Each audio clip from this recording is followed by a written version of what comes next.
Non, bien-aimé, le bras de Dieu n'est pas trop court pour te bénir. La main de Dieu n'est pas courte. Bien-aimé, c'est nos fautes, ce sont nos crimes qui nous éloignent de Dieu. Pourquoi ta vie n'avance pas? Tu te posais la question, quelle est la relation que tu as avec ton Dieu? Bien-aimé, nous devons apprendre à conduire notre vie selon les voies de l'Éternel. Merci de vous avoir connecté sur cette chaîne. Nous allons partager avec vous les méditations et des exhortations pour vous permettre à ce que vous puissiez réussir, mener une vie épanouie avec Christ.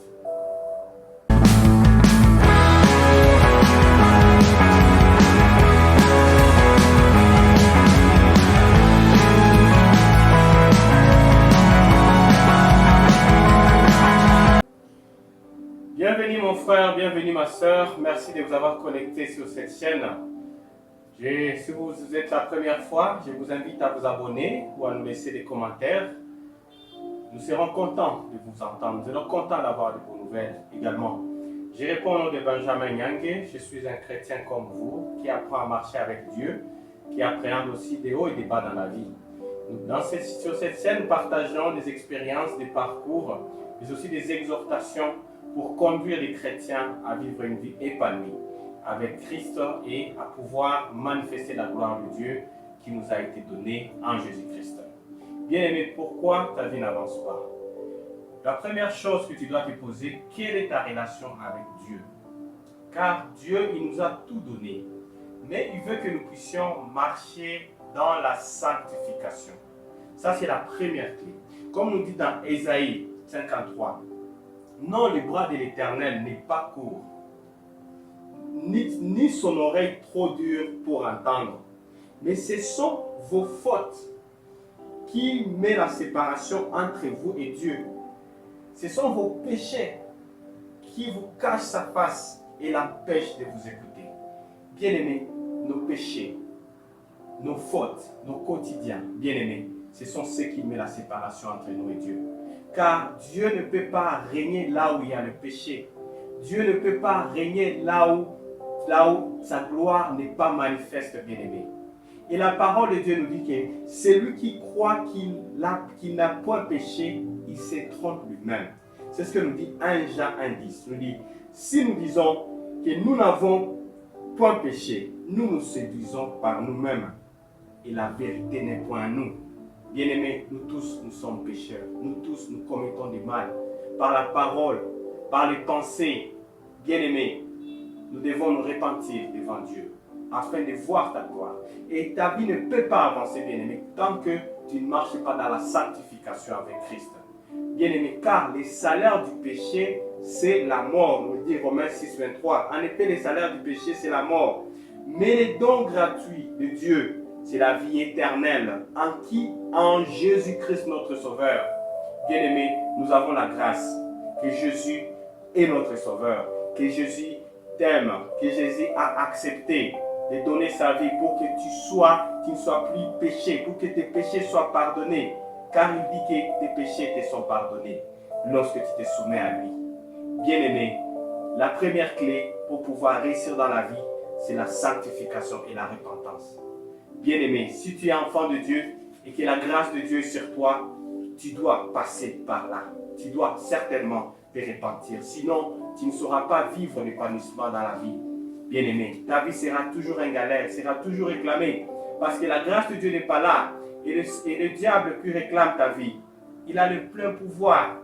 Il a le plein pouvoir d'opérer, de t'amener des maladies, de te cribler. Comme même Jésus avait dit à Pierre. Le diable t'a réclamé pour te cribler, mais j'ai prié pour toi. Pierre était un disciple de Jésus. Il marchait avec Christ. Donc, il avait pour le plein faveur d'être sauvé. Mais il a été réclamé. Bien-aimé, nous devons marcher dans la sanctification avec Dieu. Bien-aimé, il y a des choses que Dieu hait et que nous rencontrons dans notre vie quotidienne. Et des fois, nous ne faisons pas attention à ça. Dans Proverbe 6, 16, il nous dit, il y a 6 choses que l'Éternel déteste. Et même 5, 7 dont il a horreur. Désir hautain. La langue menteuse. Combien de fois tu mens? Comment tu as menti? Qu'est-ce qui t'est arrivé? Tu es hautain, tu es orgueilleux. Tu as eu quelque chose, Dieu t'a élevé et tu élèves ta tête. Bien-aimé, Dieu est ça et il a horreur de ça. Bien-aimé, de mains qui versent le sang innocent, un cœur qui médite des projets injustes. Bien-aimé, tu penses à des projets, tu planifies à des projets, mais qui sont injustes contre ton frère, contre ta soeur, ou même des projets qui ne plaisent pas Dieu. Bien-aimé, à cause de ta situation, ça, Dieu en a horreur. Bien-aimé, des pieds qui te dépêchent pour courir au mal. On t'a appelé pour une situation, pour un dossier, où tu penses que tu vas trouver quelque chose, tu vas avoir un pourboire, tu vas avoir une corruption, et tu te dépêches parce que tu vois l'opportunité financière. Bien-aimé, ta vie n'avancera pas. Parce que ce sont des pieds qui courent pour aller faire du mal. Et des dieux témoins qui disent des mensonges. Bien-aimé, des dieux qui disent des mensonges. Tu parles en vain pour te faire plaisir, mais tu sais que tu es en train d'offenser Dieu. Des fois, on ne se rend pas compte, bien-aimé. Nous devons nous repentir.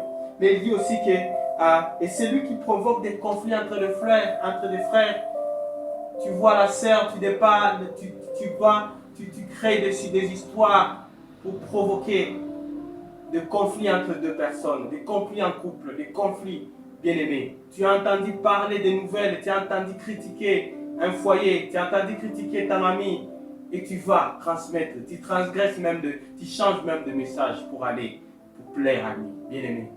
Dieu en a horreur et ta vie ne peut pas avancer. Bien-aimé, Jacques 4,7 nous dit de nous soumettre à Dieu. Il dit soumettez-vous à Dieu, mais résistez au diable. Il ne dit pas et résistez au diable. Il dit lorsque tu te soumets à Dieu, mais tu résistes aussi au diable. Parce que le péché n'a pas de pouvoir sur nous. Lorsque nous résistons au diable, il fuira loin de nous.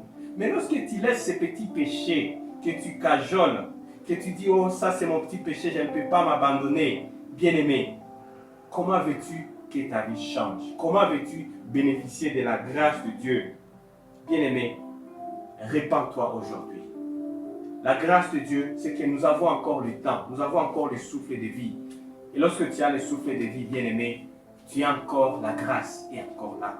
Bien-aimé, si tu reconnais tes péchés, comme dit 1 Jean 8, 1 Jean 9, si nous reconnaissons nos péchés, Dieu, il est fidèle pour nous pardonner et pour nous purifier de nos mal, de tout mal. Bien-aimé, quoique tes péchés sont rouges, sont noirs, bien-aimé, la grâce, l'amour de Jésus-Christ vient chez toi aujourd'hui, vient chez toi cet instant. Bien-aimé, répands-toi, soumets-toi à lui. Il prendra soin de toi. Il effacera tes péchés et commence un nouveau départ. Commence un nouveau départ avec Christ Maître et tu verras que ta vie va changer. Tu verras que les opportunités vont venir. Si tu manques du travail, le travail va venir. Ce n'est pas un problème car les trésors et l'or sont à Dieu. Si c'est le mariage va être là. Si c'est les études, la réussite, bien aimé, tout ça, nous avons tout en Christ. Mais nous devons d'abord nous repentir et marcher droit avec Dieu. Et marcher dans la sanctification. Je vous remercie pour votre temps, pour vous avoir suivi ces messages. Je prie que le Seigneur puisse toucher votre cœur à travers ce message. Partagez à des amis, partagez à votre environnement, afin que le Seigneur peut-être recherche quelqu'un, cherche la vie de quelqu'un, cherche à élever quelqu'un. Et en partageant ce message, vous donnez la grâce à cette personne à pouvoir bénéficier de la grandeur de Dieu dans sa vie. Bien-aimés, je vous remercie. Je veux juste rendre grâce à Dieu pour clôturer ce message. Seigneur Dieu, merci pour ce temps. Merci de nous avoir donné cette occasion de partager ce message que tu as mis dans mon cœur, à partager à mon frère et ma soeur. Seigneur, c'est toi qui connais son cœur. Seigneur, j'implore à ce que sa vie, là où il y a des limitations, à part qui sont entrées par le péché, qui sont entrées par la désobéissance, Seigneur, que tu puisses le pardonner. Pardonne son cœur, pardonne ses actes. Seigneur, cet acte de repentance qu'il va faire devant toi, Seigneur, en ces temps, que tu puisses l'agréer, Jésus. Agrée-lui, Seigneur, afin qu'il puisse revenir à toi et qu'il bénéficie encore de cette grâce, Cette grâce excellente qui vient du Père de la lumière que tu es, Seigneur, et qui n'a aucun, qui ne peut chanceler, Seigneur. Je le confie entre tes mains. Bien-aimé, que la grâce soit avec toi, que tu puisses faire une prière de repentance juste après, et tu verras la main de Dieu. Humilie-toi devant Dieu. Il est fidèle. Il est notre Père. Et le Père, il nous chérit. Il a besoin de toi. Sois béni. À la prochaine. Merci et Amen.